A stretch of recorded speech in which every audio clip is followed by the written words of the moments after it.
I believe in protectionism. I've said that for many, many years. So people that get upset.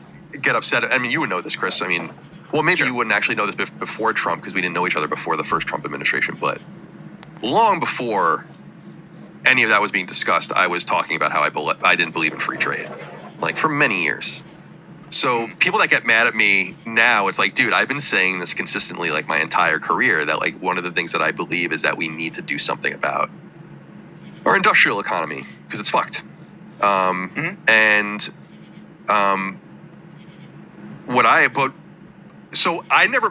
It's similar to a few things politically, but it's like, in my experience, I just never thought it would ever happen, right? So my whole idea of tariffs was, and I think I've said this on the show in the past, was my strategy would be like super targeted, not only at industries, but at countries. And the ironic thing is that I would be so punitive against China that you'd probably be paying a lot more than $50 more for a PS5 if I got my way, you know? But they would have moved manufacturing out, and then there would have been no tariff because it would have been in Vietnam or some country where we had free trade with, or like some sort of equitable trade. Right. So we're getting a tariff strategy that's broader than I would have done from both a country and from an industry level. And in a lot of ways, that lack of targeting, I think, is bold, but also a little dangerous. So like if you target iPhones, it seems unreasonable that we would maybe build an iPhone in America, but then you do get Apple investing hundreds of billions of dollars into American manufacturing in Kentucky and Indiana and all these places where they're going to make things. And my whole thing is this. I get people's frustration over this, but I guess, and over just, you know, the increase in prices and tariffs on anything you're interested in. But I guess my confusion about it is that I always thought everyone understood that there was going to be a literal price to pay to have this sort of thing. And I know that's why people are fundamentally against it.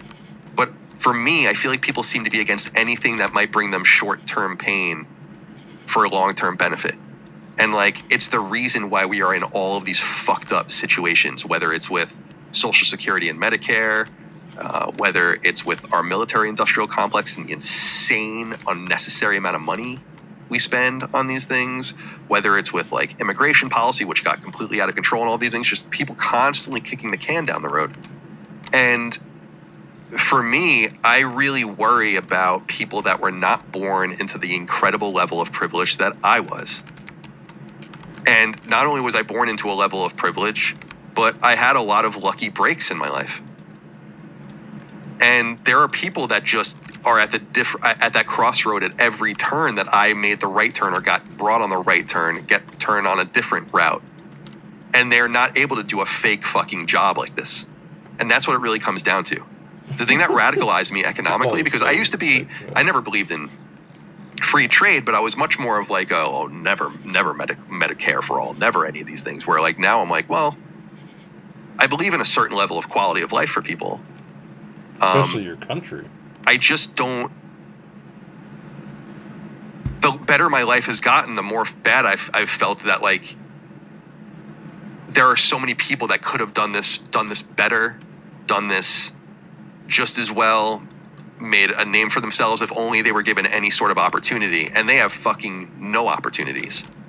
And there are towns and cities that are gutted, and people have nowhere to go, and they're doing drugs, and they're living off of the government dole, and they're doing all these kinds of things. And to me, I'm like, I look at that and I'm like, this is so horrible that we have just undercut many people's ability to make things, to manufacture things, because we're obsessed with like the cheapest possible item on a market that forces our workers to compete with borderline slave labor, and then expect that they're going to be able to make a living when these companies are happy to sell them the fuck out.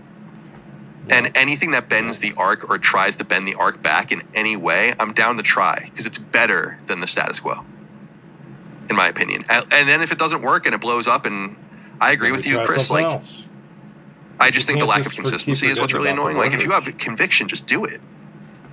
You have to just do it, right? And see what happens. But like the constant will they, won't they? Next to me. It's not been well handled. But directionally, I do agree with it. Because to me, I'm like, there's this argument that like people don't have, you need to be able to buy cheap things now, right? Like you can't wait for a year or 2 years from now. You got to survive in the moment. And I get that. And so that cheap access is awesome. But it's come at a huge cost too.